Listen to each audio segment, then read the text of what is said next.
around the cemeteries being washed up or uprooted by the force of the water. Joining me for this conversation to talk about the cultural implications is cultural expert and CEO of the Zinzi Mandela Foundation, Mkhulu Nsingiza, who talks to us from Orlando East. Mkhulu, thank you very much for your time. Can I start by asking the question whether this country has ever seen something like this, the sheer force of nature uprooting cemeteries? What does it signify as someone who is a cultural expert? Should we read anything into this, or this is simply a natural disaster?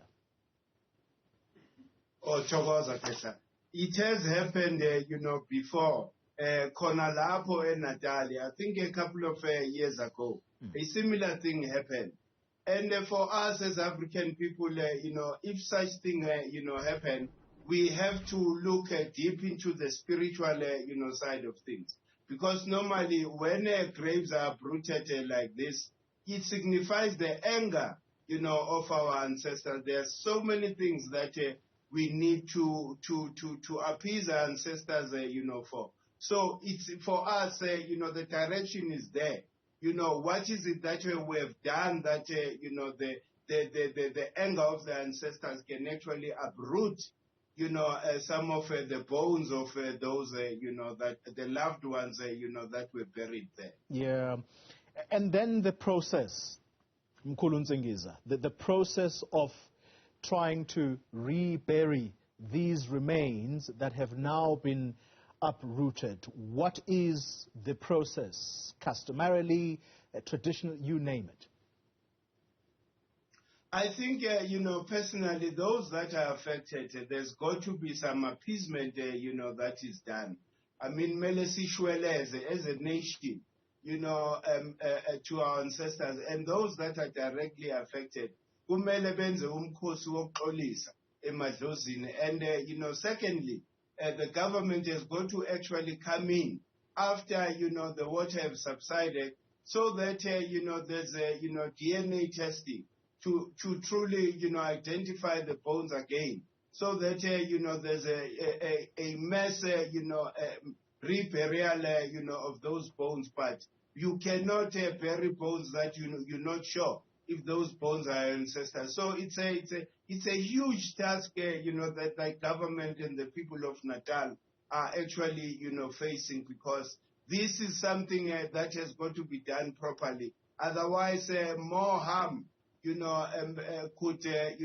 fall on that, province, if it's not done properly. Yeah, so very interesting what you're pointing out there, that as much as there is the traditional side of things that will need to be done by the affected families whose loved ones remains would have been washed up, that process will have to work hand in glove with the scientific process of trying to identify the bones and make sure that the bones that remain that belong to their loved one are the correct bones that go into a particular grave. Yes, certainly science has got to work, hand in hand with culture. And just to bring in the cultural aspect, remember that in the African calendar, this is the month of Nomkhubulwane or Oset.